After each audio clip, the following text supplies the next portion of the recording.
You know you're capable and smart, so why do less intelligent people keep moving ahead of you? You've got notebooks full of ideas and plans, but no real progress is happening. So in this video, I'm going to show you exactly why your intelligence is sabotaging you and a strategic way you can finally start moving that should work for you specifically. And it's a process I've successfully used with hundreds of people. So these are lots of clients I've worked with over the years. But first, a quick question for you. Where are you on this line? I want you to imagine this is intelligence here, and this is what I like to call analytical horsepower. As intelligence increases, people are able to see opportunities, have more ideas, and have unique angles on topics that others don't.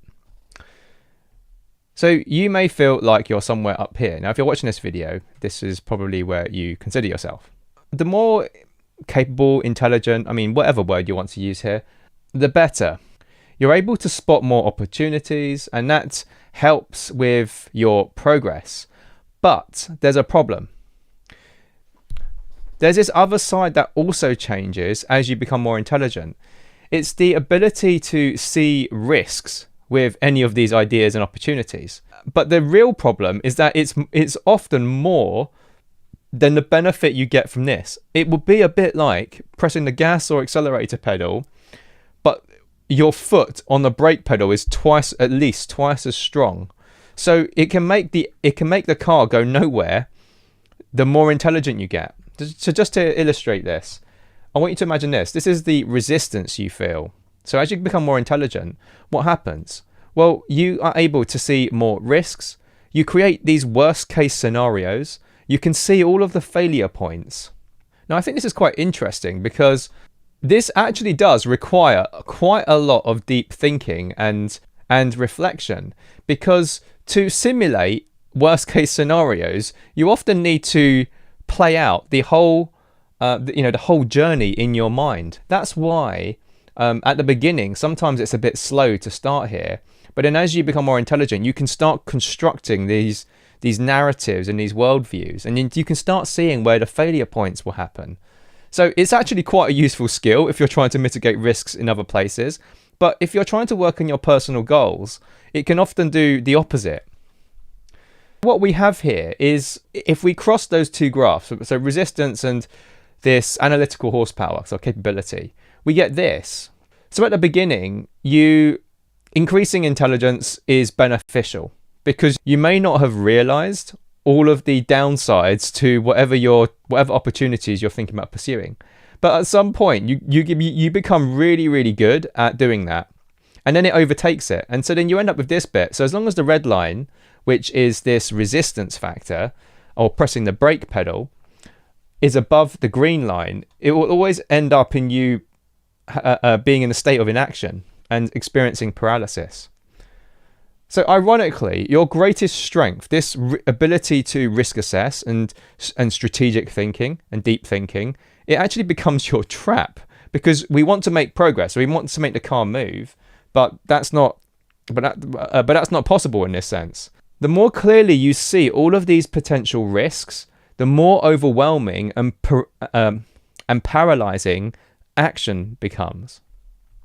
So the smarter and more analytical you become, paradoxically, the less net forward movement you're able to achieve. So at this point, doubts usually set in. There's too much to do. I don't know enough. Maybe I just can't do any of this. This is why you feel trapped, despite knowing you're intelligent and capable, that's meant to say. Okay, conversely, if you imagine what are other people like, these maybe less capable people or less intelligent, well, what can often happen is this. This is them here. And if they're somewhere here, so this is you over here, I've grayed it out. What happens is they have this ability to move forward, so a moderate amount of intelligence. And we can say below here, this means that there's low ability to see risk. And it's this feeling of ignorance is bliss. Now, you may well have come across people like this. But the reality is it's a more simple way of being, but it's incredibly effective because they end up trying things and actually pursuing stuff and learning at a faster rate. So you end up with this really funny situation where if you happen to be in this category of kind of mind, you actually will learn a lot more from real world experience. So you can often end up in much better scenarios. And I definitely met people like this, and some people had definitely kind of told me that they don't classify themselves as very intelligent, and they're happy to say it because they're really successful. Yeah, and if you're thinking about success versus intelligence, I think that's where you can see this discrepancy, and it's something that used to really bother me. So part 1, leveraging your brain. Okay, let's assume you are somewhere up here, right? Great for intelligence, but not very good in terms of progress and being able to achieve anything. So you're in a state of inaction and paralysis. Well, we don't really want to change the green line, but can we change the red line? The goal is, can we get it down here? Can we achieve a lower risk response to whatever we're dealing with? And how do we do this? Leveraging your deep thinking. What we can try and do is redirect your brain power. So rather than thinking all about the risks, we want to create strategically low risk but high impact moves. We have to remember your strength is this ability to strategically think. The problem is it's been kind of unguided, and it's just you've let it roam free, and it now just classifies all of these really bad scenarios. So rather than just thinking this idea of small steps, which is the really common advice, which is actually true, we can take it one step further. We can take that small steps, but we strategically choose these tiny moves or small steps that carry minimal downside risk, but offer clear insights or momentum. If you're playing a board game, it's kind of thinking like, for each roll, how can you throw a 6? The whole point is you can strategically think, right? So you have the ability to figure this out.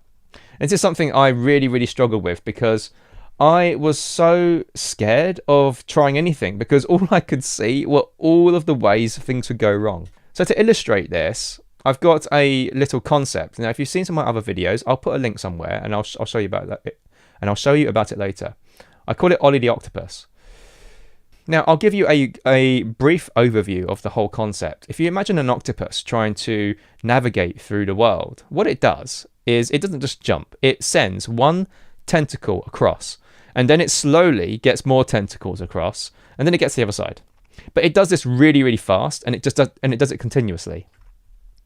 What is so useful about this? Well, it's actually it's quite an interesting system. So octopus, that mode of movement is really, really clever, because what it does is it allows it to find out what's on the other side, right? Low risk, data gathering. So it's kind of sensing, it's throwing its one tentacle across, and if it gets chopped off, it will still survive because the head, the brain, and all the rest of its body is on this side. You can still maintain progress while remaining safe. So there's this optimized scenario here. So what we have is safety and progress. An octopus has evolved for, I'm sure it's millions of years, in this way. We know it as a very intelligent creature. So your analytical mind is perfect for this type of modeling.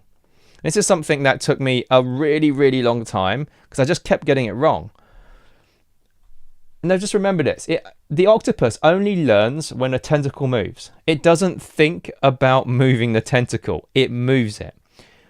Again, I'll link it to the other video where I actually show you a video of a real octopus. The idea here is we want to make things psychologically safe. No overwhelm. They have to be within our capability. But to figure that out requires a little bit of planning and a bit of strategy, right? Because you have to figure out what your constraints are and maybe how to change the constraints to make your next step or your next test feel safe. And it's the concept of feeling safe. So we want to use this first tentacle approach.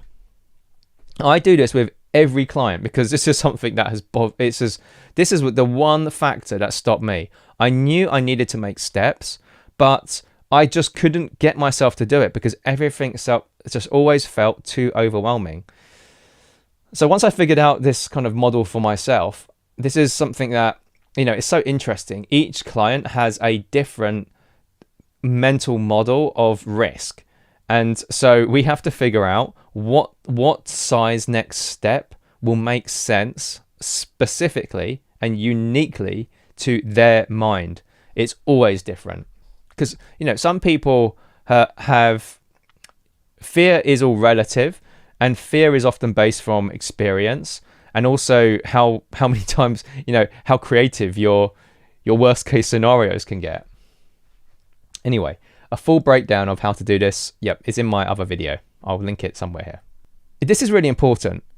Your brain will only lower resistance, so this resistance to you taking action, once your strategic actions feel genuinely safe. Now, the reason I mention this is why there's a big disconnection with when you watch YouTube videos or, I don't know, anything on the internet giving advice about what to do.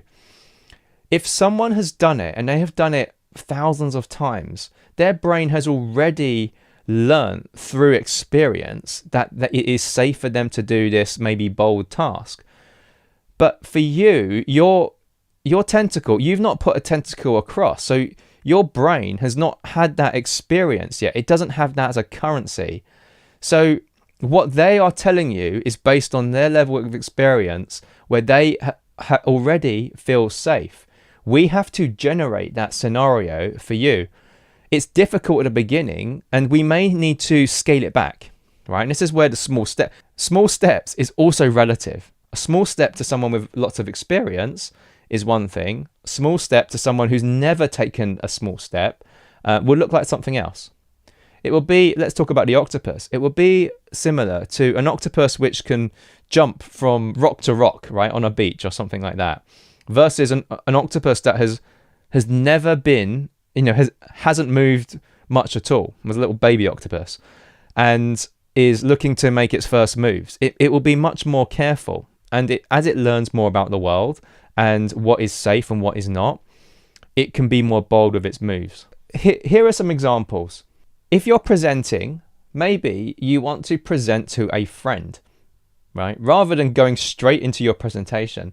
And, the other examples people use are, presenting, if you've got to present to 50 or 100 people, maybe you present to 10 people or 20 people. That could be a first step for someone who has experience and maybe is more bold, but even that step could be too big for where you are right now.